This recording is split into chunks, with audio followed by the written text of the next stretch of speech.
Okay, Lily, here you are swimming your windmill freestyle. So you've chosen that style of freestyle to swim.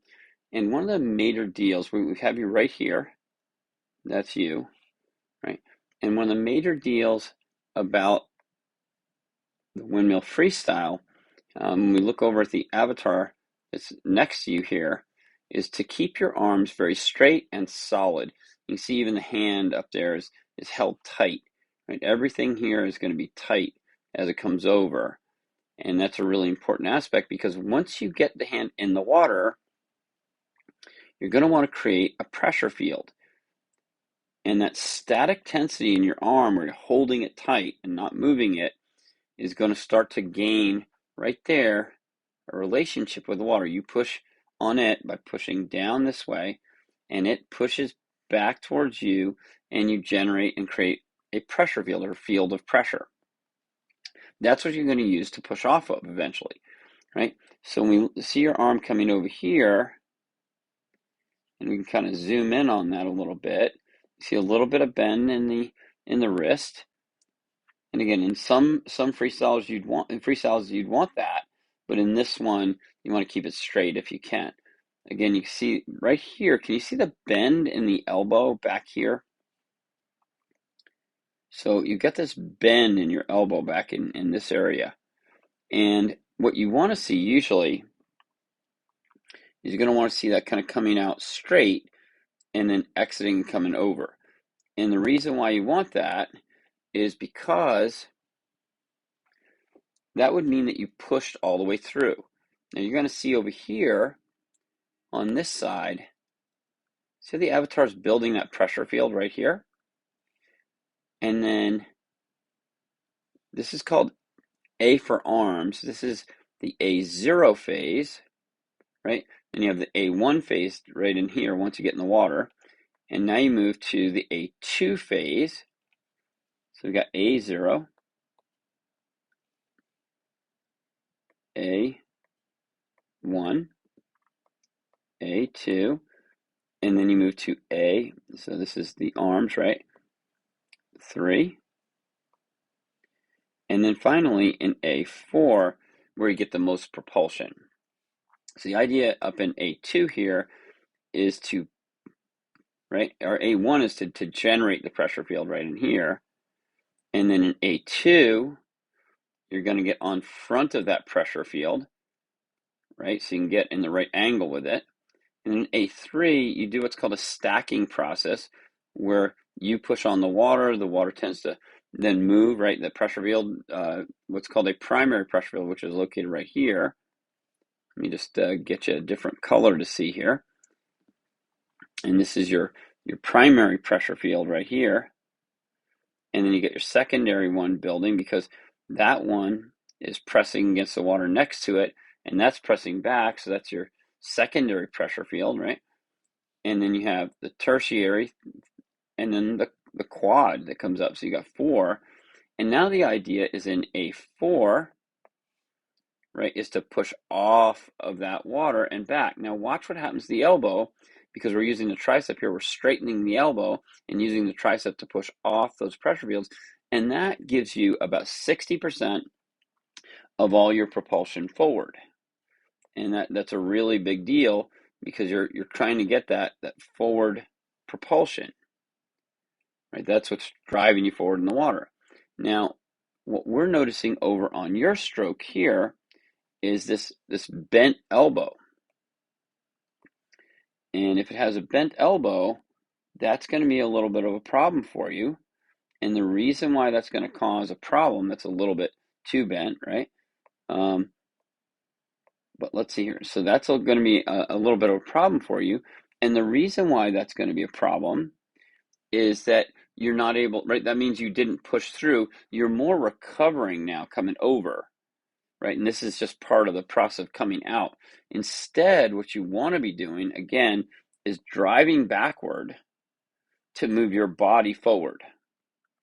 And so that's where you can get a lot more movement forward, a lot more speed, right? And then here comes the arm again. Again, you're keeping it pretty solid here. We can work on it a little bit more. Now let's talk about, as the arm comes down, power. So the shoulder, right, and you can see over here on the avatar that the shoulder is way up. Oops, there we go. Let me just take this one for you. It's way up. And then during the process of this, that shoulder is going to come down, down, down, and forward, right? You can see where it was here. And you can see coming down and forward like this, in that direction. Okay, so that way you're building some power to help that arm when it gets in there, right? And so that's where the power is generated from in this style of freestyle. In fact, in all styles of freestyle, you're going to get a similar type of power, but it's going to affect the arm because the arm's going to, in this case, it's straight. In the other case, it'll be bent. So let's go back over here and see, again, you could lift the shoulder up if you want more power. You could lift that shoulder higher right here, like the avatar did right up here. You see how high this shoulder is? Way up out of the water, and yours is lower, right? It's very close to the surface of the water. And so because it's there, right, you won't have as much power than if you had lifted it up more. Right? And then you have the ability to drop it down, and now you can get the difference between, if we look at this, right, between where that shoulder was,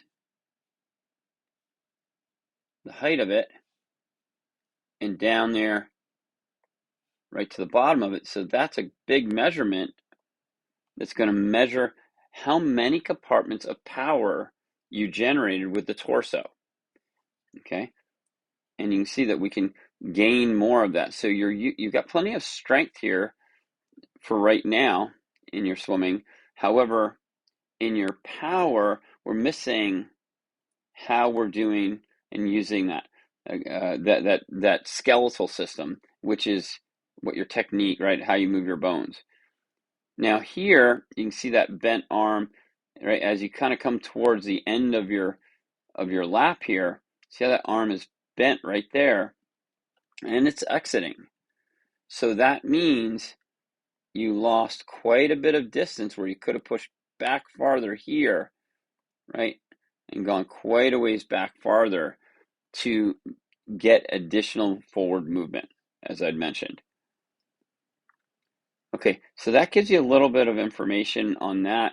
Again, we might want to solidify that head a little bit more so it's more stabilized, right? The head should be up just a little bit higher here, and it should maintain that. It shouldn't be variable, shouldn't go up and down a lot, right? And you see that your head is down, and when you go to breathe, for instance, you tend to lift that head up. Now, so watch this right here. So your head was down right here. And so if I drew a line, right, and that head is actually, I'm going to use a green for go, right? So that's telling you you're doing well. Head's kind of more in this position, right, where it's going this way. And then when you turn your head up to take your breath, you now have changed the angle of the head.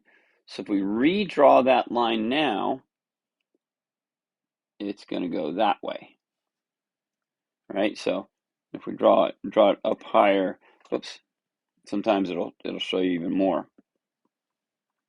Instead of where we were, right? So in this case, we're going to use a red marker here, and it's going more this way, whereas the other one before was going more this way in the horizontal plane, which is what you want to keep it in.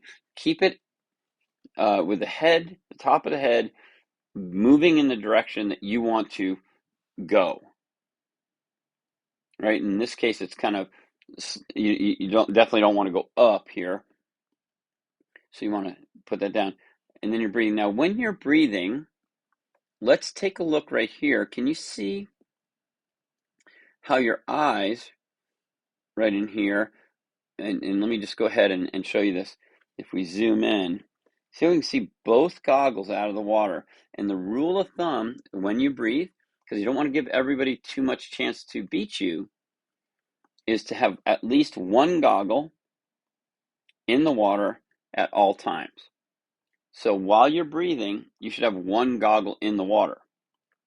And here you can see that you've lifted too high and you're taking that breath, and that's going to take you longer at a slow position. So when your nose is facing, downward and in line with the body, you're going to be moving faster than if you put your head up here and take, too long to breathe and turn your head too far to breathe.